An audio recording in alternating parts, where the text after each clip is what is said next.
പഴയ നിയമത്തിൽ നിന്നുള്ള ബൈബിൾ വായന. സങ്കീർത്തനങ്ങൾ 62 മുതൽ. ദൈവത്തിൽ മാത്രമാണ് എനിക്ക് ആശ്വാസം. അവിടുന്നാണ് എനിക്ക് രക്ഷ നൽകുന്നത്. അവിടുന്ന് മാത്രമാണ് എൻ്റെ അഭയശരയും കോട്ടയും. ഞാൻ കുലുങ്ങി വീഴുകയില്ല. ചെരിഞ്ഞ മതിലും ആടുന്ന വേലിയും പോലെയുള്ള ഒരുവനെ തകർക്കാൻ നിങ്ങൾ എത്ര നാൾ ഒരുമ്പെടും? അവൻ്റെ ഔന്നത്യത്തിൽ നിന്ന് അവനെ തള്ളിയിടാൻ മാത്രമാണ് അവർ ആലോചിക്കുന്നത്. അവർ വ്യാജത്തിൽ ആനന്ദിക്കുന്നു, അധരങ്ങൾ കൊണ്ട് അനുഗ്രഹിക്കുന്നു, ഹൃദയം കൊണ്ട് ശപിക്കുന്നു. ദൈവത്തിൽ മാത്രമാണ് എനിക്ക് ആശ്വാസം. അവിടുന്നാണ് എനിക്ക് പ്രത്യാശ നൽകുന്നത്. അവിടുന്ന് മാത്രമാണ് എൻ്റെ അഭയശരയും കോട്ടയും. എനിക്ക് കുലുക്കം തട്ടുകയില്ല. എൻ്റെ മോചനവും മഹിമയും ദൈവത്തിലാണ്. എൻ്റെ രക്ഷാശിലയും അഭയവും ദൈവമാണ്. ജനമേ, എന്നും ദൈവത്തിൽ ശരണം വയ്ക്കുവിൻ. അവിടുത്തെ മുമ്പിൽ നിങ്ങളുടെ ഹൃദയം തുറക്കുവിൻ. അവിടുന്നാണ് നമ്മുടെ സങ്കേതം. മർത്യൻ ഒരു നിശ്വാസം മാത്രം. വലിയവനും ചെറിയവനും ഒന്നുപോലെ മിഥ്യയാണ്. തുലാസിൻ്റെ തട്ടിൽ അവർ പൊങ്ങിപ്പോകും. അവർ മുഴുവൻ ചേർന്നാലും ശ്വാസത്തേക്കാൾ ലഘുവാണ്. ചൂഷണത്തിൽ ആശ്രയിക്കരുത്. കവർച്ചയിൽ വ്യർത്ഥമായി ആശ വയ്ക്കരുത്. സമ്പത്ത് വർദ്ധിച്ചാൽ അതിൽ മനസ്സ് വയ്ക്കരുത്. ദൈവം ഒരു പ്രാവശ്യം അരുളി ചെയ്തു, 2 പ്രാവശ്യം ഞാൻ അത് കേട്ടു. ശക്തി ദൈവത്തിൻ്റെതാണ്. കർത്താവേ, കാരുണ്യവും അങ്ങയുടേതാണ്. അവിടുന്ന് മനുഷ്യന് പ്രവൃത്തിക്കൊത്ത് പ്രതിഫലം നൽകുന്നു. ദൈവമേ, അവിടുന്നാണ് എൻ്റെ ദൈവം. ഞാൻ അങ്ങയെ തേടുന്നു. എൻ്റെ ആത്മാവ് അങ്ങേക്കായി ദാഹിക്കുന്നു. ഉണങ്ങി വരണ്ട ഭൂമി പോലെ എൻ്റെ ശരീരം അങ്ങയെ കാണാതെ തളരുന്നു.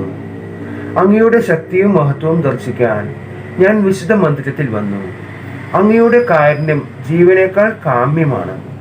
എൻ്റെ അധരങ്ങൾ അങ്ങയെ സ്തുതിക്കും. എൻ്റെ ജീവിതകാലം മുഴുവൻ ഞാൻ അങ്ങയെ പുകഴ്ത്തും. ഞാൻ കൈകൾ ഉയർത്തി അങ്ങയുടെ നാമം വിളിച്ചപേക്ഷിക്കും. കിടക്കയിൽ ഞാൻ അങ്ങയെ ഓർക്കുകയും രാത്രിയാമങ്ങളിൽ അങ്ങയെക്കുറിച്ച് ധ്യാനിക്കുകയും ചെയ്യുമ്പോൾ ഞാൻ മജ്ജയും മേധസ്സും കൊണ്ടെന്ന പോലെ സംതൃപ്തി അടയുന്നു. എൻ്റെ അധരങ്ങൾ അങ്ങേക്ക് ആനന്ദഗാനം ആലപിക്കും. അവിടുന്ന് എൻ്റെ സഹായകമാണ്. അങ്ങയുടെ ചിറകിൻ കീഴിൽ ഞാൻ ആനന്ദിക്കും. എൻ്റെ ആത്മാവ് അങ്ങയോട് ഒട്ടിച്ചേർന്നിരിക്കുന്നു. അങ്ങയുടെ വലതുകൈ എന്നെ താങ്ങി നിർത്തുന്നു. എൻ്റെ ജീവൻ നശിപ്പിക്കാൻ നോക്കുന്നവർ ഭൂമിയുടെ അഗാധഗർത്തങ്ങളിൽ പതിക്കും. അവർ വാളിന് ഇരയാകും. അവർ കുറുനരികൾക്ക് ഭക്ഷണമാകും. എന്നാൽ രാജാവ് ദൈവത്തിൽ സന്തോഷിക്കും. അവിടുത്തെ നാമത്തിൽ സത്യം ചെയ്യുന്നവർ അഭിമാനം കൊള്ളും. നുണയരുടെ വാ അടഞ്ഞു പോകും. നമ്മുടെ കർത്താവായ യേശുമിശിഹായ്ക്ക് സ്തുതി. കർത്താവിൽ പ്രിയരേ, ആശ്വാസം ദൈവത്തിൽ മാത്രമാണ്. ഈ വചനങ്ങളിലൂടെ നമ്മൾ സഞ്ചരിക്കുമ്പോൾ നമ്മൾ അതാണ് മനസ്സിലാക്കുന്നത്. ദൈവത്തിൽ മാത്രമാണ് എനിക്ക് ആശ്വാസം. അവിടുന്നാണ് എനിക്ക് രക്ഷ നൽകുന്നത്. അവിടുന്ന് മാത്രമാണ് എൻ്റെ അഭയശരയും കോട്ടയും എന്ന് ദാവീദ് പറയുമ്പോൾ എത്ര ആത്മവിശ്വാസത്തോടെയാണ് ദൈവത്തെ ദാവീദ് സ്തുതിക്കുന്നത്. നമുക്കും ദൈവത്തെ അതുപോലെ നിറഞ്ഞ മനസ്സോടെ, നിറഞ്ഞ ഹൃദയത്തോടെ ദൈവത്തെ ആരാധിക്കാം. നമ്മുടെ വേദനകൾ, ദുരിതങ്ങൾ, ദുഃഖങ്ങൾ ദൈവത്തിൻ്റെ മുമ്പിൽ നമുക്ക് കാഴ്ച സമർപ്പിക്കാം. അവിടുന്ന് കരുണാഹൃദയനും മനുഷ്യരുടെ വേദനകളെയും ദുരിതങ്ങളെയും അറിയുന്നവനുമാണ്. തക്ക സമയത്ത് അവിടുന്ന് നമുക്ക് വേണ്ടി പ്രവർത്തിക്കും. അതിനായി നമുക്ക് ഒരുങ്ങാം. യോഹന്നാന്റെ സുവിശേഷം 8-ാം അധ്യായം 21-ാം വാക്യം മുതൽ നമുക്ക് വായിക്കാം. യേശു വീണ്ടും അവരോട് പറഞ്ഞു, ഞാൻ പോകുന്നു. നിങ്ങൾ എന്നെ അന്വേഷിക്കും, എന്നാൽ നിങ്ങളുടെ പാപത്തിൽ നിങ്ങൾ മരിക്കും. ഞാൻ പോകുന്നിടത്തേക്ക് വരാൻ നിങ്ങൾക്ക് കഴിയുകയില്ല. അപ്പോൾ യഹൂദർ പറഞ്ഞു, ഞാൻ പോകുന്നിടത്തേക്ക് വരാൻ നിങ്ങൾക്ക് കഴിയുകയില്ല എന്ന് അവൻ പറയുന്നുവല്ലോ. അവൻ ആത്മഹത്യ ചെയ്തേക്കുമോ? അവൻ പറഞ്ഞു, നിങ്ങൾ താഴെ നിന്നുള്ളവരാണ്, ഞാൻ മുകളിൽ നിന്നുള്ളവനും. നിങ്ങൾ ഈ ലോകത്തിൻ്റെതാണ്, ഞാൻ ഈ ലോകത്തിൻ്റെതല്ല. നിങ്ങൾ നിങ്ങളുടെ പാപങ്ങളിൽ മരിക്കും എന്ന് ഞാൻ നിങ്ങളോട് പറഞ്ഞു.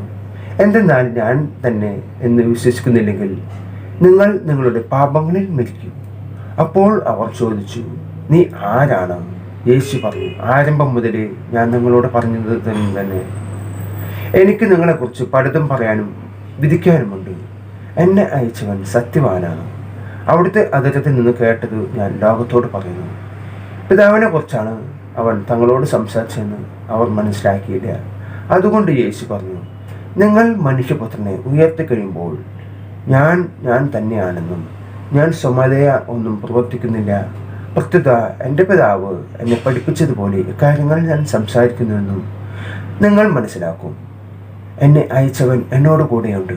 അവിടുന്ന് എന്നെ തന്നെ വിട്ടിരിക്കുകയല്ല, കാരണം ഞാൻ എപ്പോഴും അവിടത്തേക്ക് ഇഷ്ടമുള്ളത് പ്രവർത്തിക്കുന്നു.